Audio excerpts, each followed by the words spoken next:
જોઈ શકો છો મોટી લોકેશન છે પવન ચક્કીની. હેલો મિત્રો બધાને જય માતાજી, જય શ્રી કૃષ્ણ. આજે આપણે જવાના છીએ માળનાથ, તે ભાવનગરમાં આવેલું છે. તો આ છે આપણી ગાડી, આ છે સુમિતભાઈ ને આ છે પ્રદીપભાઈ. તો પ્રદીપભાઈની પણ ચેનલ છે, નામ બોલી છે. નામ છે પ્રદીપ બ્લોગ 09. તો લાઈક કરો, શેર કરો અને સબસ્ક્રાઇબ કરો. આ તો ભાઈની ચેનલને કીધું એમ લાઈક કરજો, શેર કરજો અને સબસ્ક્રાઇબ કરજો. અને આ છે રોડ, તમે જોઈ શકો છો. અને વાદળા થઈ ગયા છે, વરસાદ ન આવે તો સારું. તો કન્ટિન્યુ રહેજો જાય.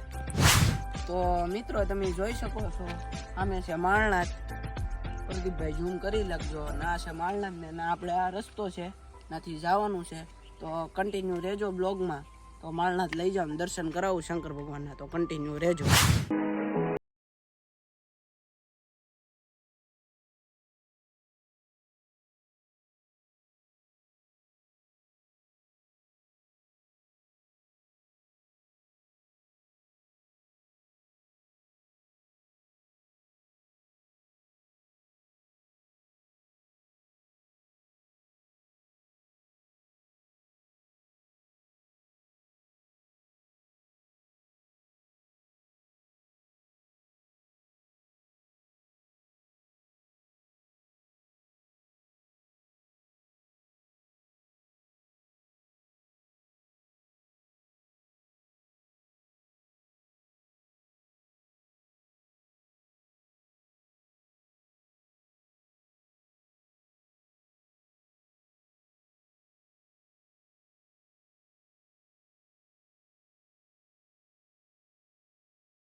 તો મિત્રો તમે જોઈ શકો છો માળનાથ આવી ગયા. અને મોટી પવન ચક્કી છે ને ડુંગરાનો સુંદર વ્યૂ છે, હમણાં બતાવું તમને. તો પહેલાં શંકર ભગવાનના દર્શન કરાવી દો અને માથે જાય માળનાથની ટોચ ઉપર. તો કન્ટિન્યુ રહેજો.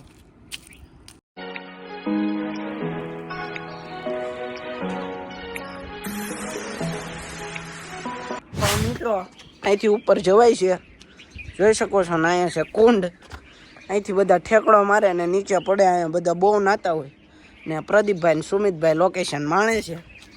તો કન્ટિન્યુ રહેજો, માથે ચડી જાય. તો મિત્રો તમે જોઈ શકો છો મંદિરની અંદર આવી ગયા અને સુંદર મજાનું લોકેશન છે. અને અહીંયા છે માળનાથ ભગવાન, બોલે તો શંકર ભગવાન. તો કન્ટિન્યુ રહેજો, દર્શન કરાવું.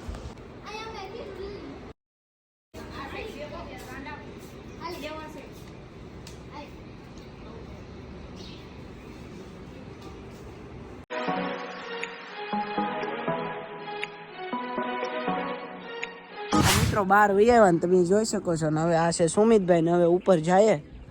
તો તમે લોકેશન 1 નંબર છે, તમે જોઈ શકો છો. ને આ છે આપણા પ્રદીપભાઈ.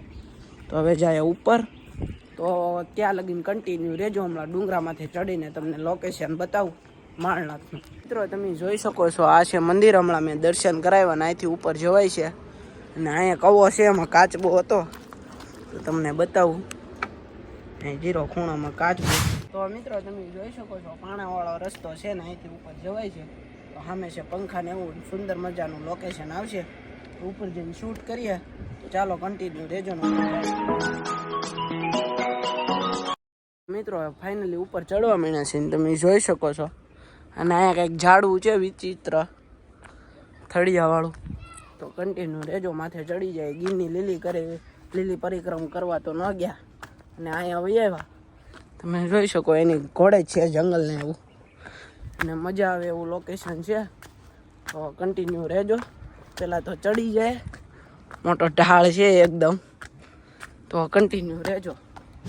મિત્રો એટલા ઉપર વહી આવ્યા ને આપ સડી ગયો છે ફૂલ.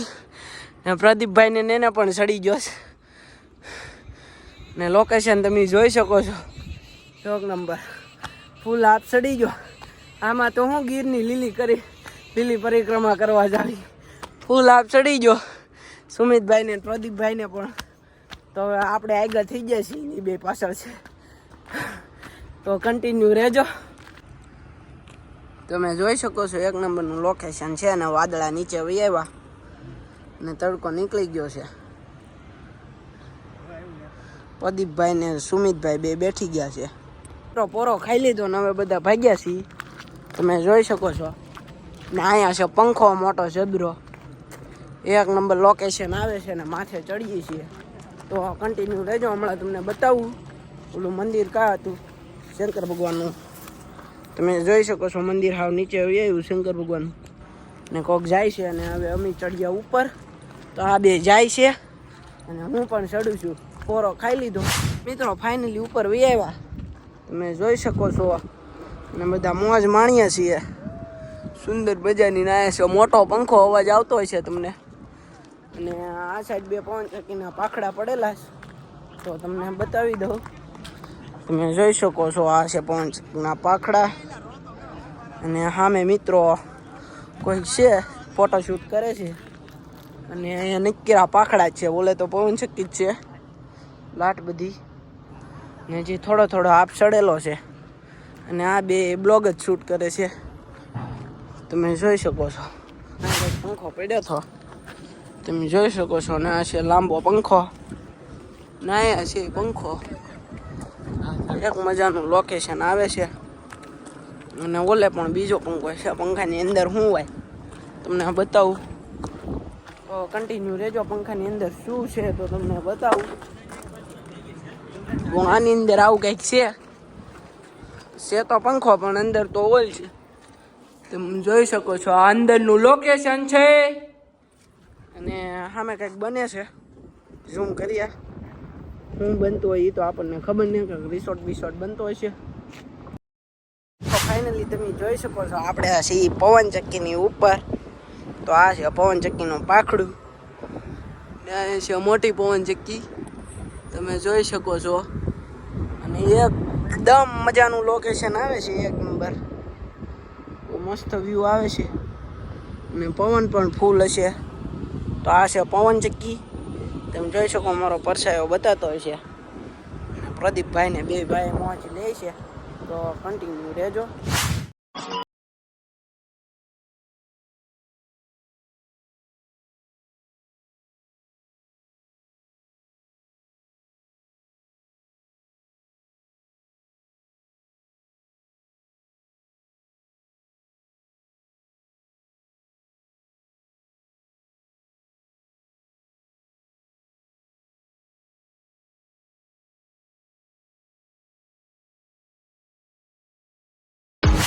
મિત્રો તમે જોઈ શકો છો સુંદર મજાનું વાતાવરણ છે.